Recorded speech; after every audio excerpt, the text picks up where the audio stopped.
What's up, guys? I wanted to give an update on my sagittal band situation. So you guys know this. I had got a sagittal band repair and reported a bunch of stuff on this channel, actually both channels, about it.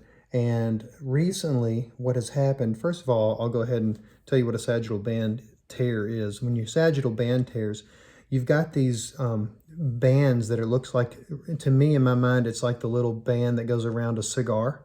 So it's a round wrapping that keeps the tendon. So if this is your finger, your tendon is that in the middle, that straight line that goes straight up through the middle and goes to your knuckle. It actually goes past your knuckle and extends to the tip of your finger. It's just a long rope, if you will, but it goes right over the knuckle into that channel. You can see mine perfectly going into the middle of those two bumps, which is the knuckle joint.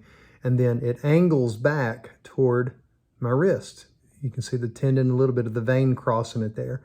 But that keeps it in alignment. There's a band that's around that knuckle. It's actually some tissue that's right at the knuckle joint that's a round band like this to keep that tendon from slipping left or right.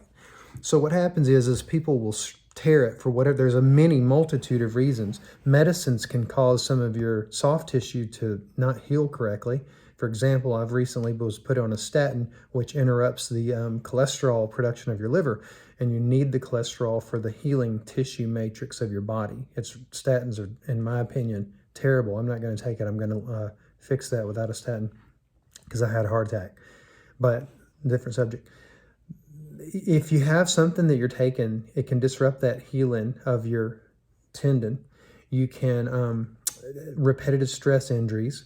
You can have, rheumatoid arthritis. There's all kinds of conditions that make, you can have loose joints. Some people just have loose joints. All kinds of conditions can make that thing, first of all, slip and or rupture. Now, I had a rupture with mine. Mine tore, it was painful.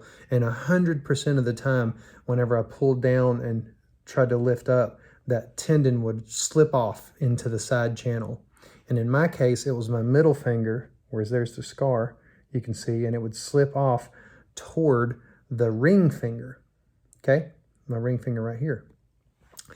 And I had to have surgery. And she said that it's a small chance you can heal it without surgery, but with me being a guitarist and guitar is so important to me, that a permanent, quick, solid fix that would last longer, in her opinion. She said that those ones that heal from just putting it in this thing, a sagittal band brace, they have a chance to recur because the heel wasn't perfect, and sewing's better, she said. Of course, she's a surgeon, and sometimes I have feelings that doctors might have more incentive to do surgery on you because they'll get paid more, but not always, and that may not be the case. It's just postulation. But she did the surgery. It's been fine. It actually has a little bit of pain whenever I'm playing guitar, and there's like a grain in there that feels like a little grain of salt or sand right at the tip sometimes that aggravates my nerve, but it's fine. I can deal with that. Like, that's a minor thing to deal with for having the finger work. And it's been fine. The problem recently, this is the new update for this video. The problem is that I've had my ring finger here have a little bit of a band slippage. You can even see it now. Like, if you'll examine your own joints yourself at home, you put a mild bit of pressure against the joint, like lifting, like it's upward pressure. It's like whenever it's down and then it's trying to lift up. So if you block that with your other hand just a little bit, don't put too much because it's a little damaging. And you can see, I'm not going to do it, but it'll make that tendon tend to roll off to the edge just like it's doing now. You see that? The tendency to roll over there to that edge. See, it actually rolled into that little channel between the knuckle joints and snapped back into place. It's rolled over and then popped back up. But it was a millisecond that it did it. It did it three times about 2.5 weeks ago. It might be 3 weeks ago as of today, or maybe 2. I'm losing track of it all. Either way, because I had a heart attack and my whole timeline screwed up. Either way, it happened. I noticed it, I panicked. You know, I had that sinking feeling in my gut, and I'm like, oh my God, another finger injury. I play guitar and I love playing guitar. I can't fathom not being able to play guitar, or even something permanent, like never being able to play guitar. Like, it's the worst fear for me. I'd rather have the heart attack again than to lose the finger for any amount of time. It's ridiculous, I know, but that's the truth. That's how important it is to me. If you're a guitarist or a keyboard or anybody like that, a musician, I'm sure you can feel this sympathy for me. But either way, I called her and I saw her, and after all the long conversation about what ifs and what might happen, she said some people just have that. And I said, well, it doesn't happen on my right hand, so I tend to believe it's probably not a good thing. So she did allow for my rehab, my ortho rehab guy, and he's fantastic, by the way. I've got a local guy, and I work for the same company that he works for. I'm in IT there, and he's in healthcare hand rehab there. It's fantastic. He's easy to work with. And he made this for me. First, he made me one that's got 4. I'll take a picture of it and link it below, but he made me 2 of them. He made one that goes over the 3 non-used fingers that aren't raised up. These 3, 1, 2, 3. And then he made one just between the 2. It makes it easier for me to type when I'm doing my IT work. So this is something else. I said I'd send a picture, but I'm just going to show you guys. This is that one. Essentially, this is the bottom. It would fit through my hand like this. So it'd be these 2 fingers and the pinky, and that one goes over. It's just bigger. It comes over the fingers 1 and 2 and 4. So 1, 2, 4, pinky, instead of just 3 and 4, or 2 and 4. So that helps. I use this if I'm heavy lifting stuff, and I use this light one if I'm typing, which I am. I'm actually making the set list for our gig tonight. And then this buddy band too, they used it to tape these 2 fingers together so that this finger doesn't try to wander off away. But this is far better as far as isolating it. And when I grab stuff and use the hand to grip and grab and move, I'm using the bigger one that's a stronger brace.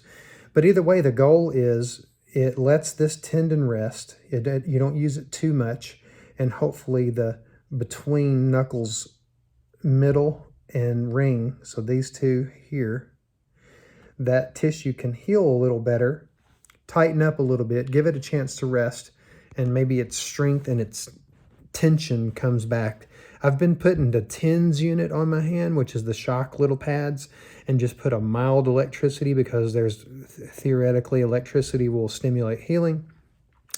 Sometimes I'll rub the Voltaren gel, not very often though, because you actually don't want to use NSAIDs, which is what Voltaren and any ibuprofen-based gel is. NSAIDs actually diminish healing.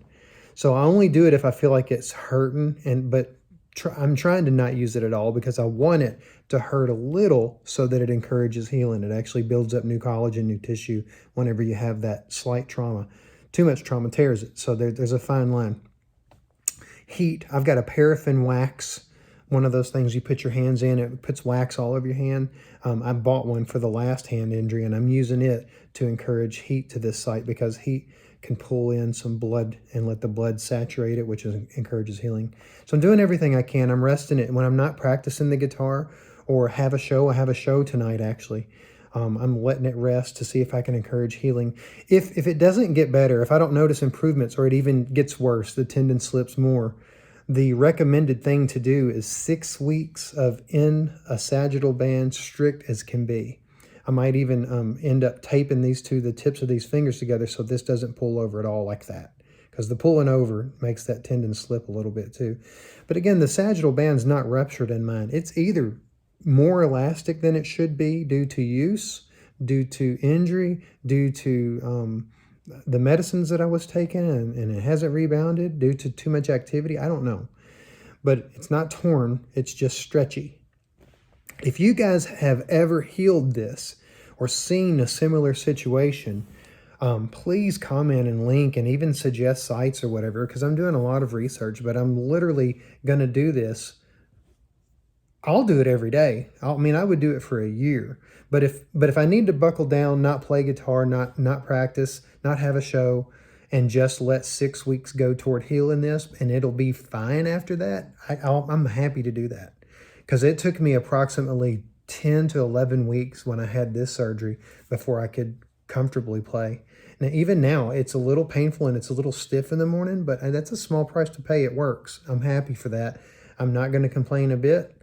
As long as I still have the use and have to wince through a little bit of pain, I can deal with it. But that's the update. This one's going to be long because I'm going to include some footage of you seeing the potential slip in the middle of real-time playing. So this is what's concerning me, because in the middle of a show, it could slip over there, and minimally, it'll interrupt a song in a show.